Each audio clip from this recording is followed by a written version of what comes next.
नमस्कार, ये आकाशवाणी शिमला है। अब आप नीतू वर्मा से प्रादेशिक समाचार सुनिए। मुख्यमंत्री सुखविंदर सिंह सुक्खू ने केंद्र सरकार से विशेष वित्तीय सहायता उपलब्ध करवाने का पुनः आग्रह किया है।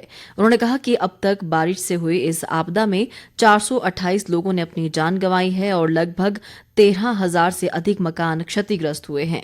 मुख्यमंत्री ने कहा कि प्रदेश की अनेक सड़कों, पेयजल आपूर्ति योजनाओं व विद्युत परियोजनाओं को भारी नुकसान पहुंचा है। उन्होंने कहा कि इस आपदा की घड़ी में लोग आपदा राहत कोष में स्वैच्छिक योगदान कर रहे हैं, मगर इस राशि से नुकसान की पूरी भरपाई नहीं की जा सकती। उन्होंने प्रधानमंत्री से केदारनाथ त्रासदी की तर्ज पर इस आपदा को भी राष्ट्रीय आपदा घोषित करने की मांग की है, ताकि पीड़ितों की उचित सहायता की जा सके। सुखविंदर सिंह सुक्खू ने प्रदेश में बारिश से हुई भारी क्षति को राष्ट्रीय आपदा घोषित करने के लिए प्रधानमंत्री को पत्र लिखने पर कांग्रेस की राष्ट्रीय महासचिव प्रियंका गांधी का भी आभार व्यक्त किया है। केंद्रीय सूचना व प्रसारण मंत्री अनुराग सिंह ठाकुर ने आज बिलासपुर के लुहणू मैदान के इंडोर स्टेडियम में सरस्वती अखिल भारतीय शिक्षा संस्थान की प्रांत स्तरीय एथलेटिक्स प्रतियोगिता का शुभारंभ किया। इस प्रतियोगिता में 7 जिलों के 300 से अधिक खिलाड़ी भाग ले रहे हैं।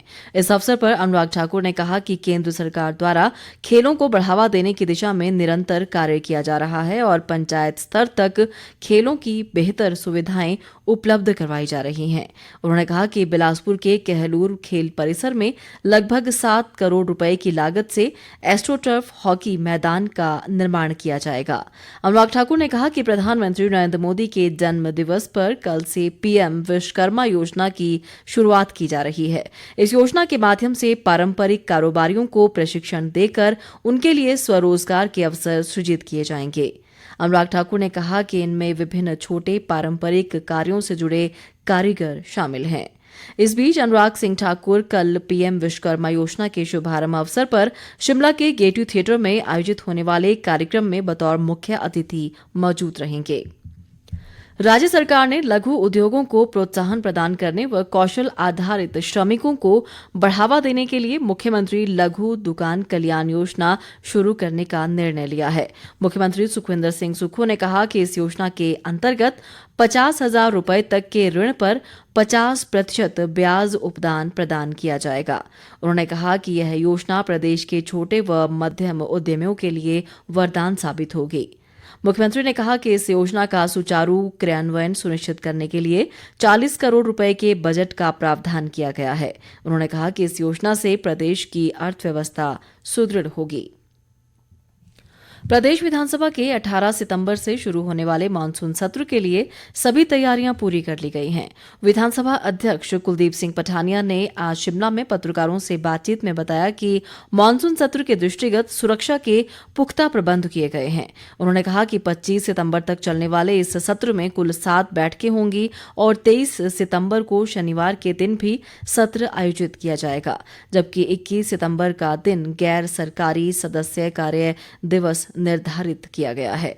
पठानिया ने कहा कि अभी तक कुल 743 प्रश्नों की सूचनाएं प्राप्त हुई हैं, जिनमें 547 प्रश्न तारांकित जबकि 196 अतारांकित प्रश्न हैं।